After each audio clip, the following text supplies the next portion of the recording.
Charlété au Philoi. Parlons aujourd'hui du second travail d'Hercule, tuer l'hydre de Lerne. Son nom indique que c'est un serpent d'eau, puisque c'est la même racine étymologique que le mot hydraulique, par exemple.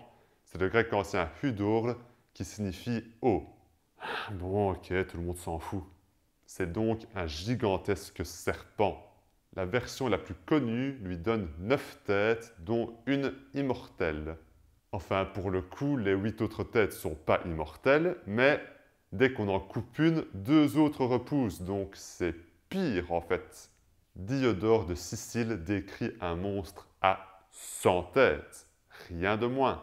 Cette méchante bestiole des marais ravageait la région de Lerne, notamment en décimant les troupeaux. Elle était si venimeuse que même son souffle pouvait tuer, et même ses traces sur le sol.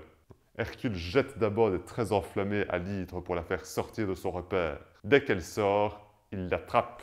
Mais comme c'est un serpent, elle attrape à son tour un pied du héros avec sa queue. Hercule prend sa massue et, comme tous les abrutis qui l'ont précédé, il essaie de taper sur les têtes, un monstre dont les têtes repoussent. Et, surprise, ça ne marche pas. Comme si Hercule n'était pas assez dans la mouise comme ça, un crabe gigantesque, on est dans des marais, je vous rappelle, vient aider l'hydre en attrapant Hercule au pied. Le héros écrase le crabe de sa massue, mais l'hydre est toujours là. Plot twist, Hercule n'est pas tout seul. Il est accompagné de son neveu Iolas, qui est aussi son éromène, selon certains auteurs, c'est-à-dire le jeune homme engagé avec lui dans une relation pédérastique. Autre temps, autre mœurs. Iolas brûle une partie de la forêt autour du marais et en rapporte sans cesse des tisons ardents, ce qui n'est pas très écologique quand même. À chaque fois qu'Hercule coupe une tête de l'hydre, Iolas cautérise immédiatement le moignon, ce qui empêche la tête de repousser. Il reste la tête immortelle. Hercule l'enterre au bord d'un chemin et l'écrase sous une très grosse pierre pour qu'elle ne puisse plus rien faire. Pas assez gore à mon goût. Donc, Hercule ne trempe pas ses flèches dans le sang des têtes coupées, comme on le lit souvent.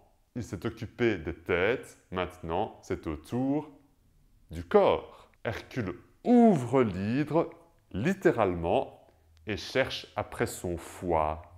Il trempe en fait ses flèches dans la bile de l'hydre.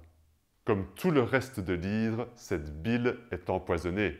Dès ce moment, Hercule possède ses célèbres flèches empoisonnées, l'une de ses armes favorites. Mais pas de chance, Eurysthée refuse de valider ce travail, car Hercule a eu besoin de l'aide de Iolas pour accomplir sa tâche. Or, il doit se débrouiller seul, car il est le seul à devoir expier son crime. Comme je vous avais dit dans un épisode précédent, Hercule devait accomplir 10 travaux ordonnés par Eurysthée. Sur les 2 premiers, un seul a été validé pour l'instant.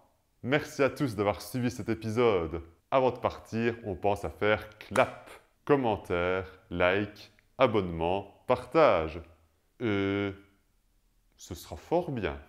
Allez, au Philoi.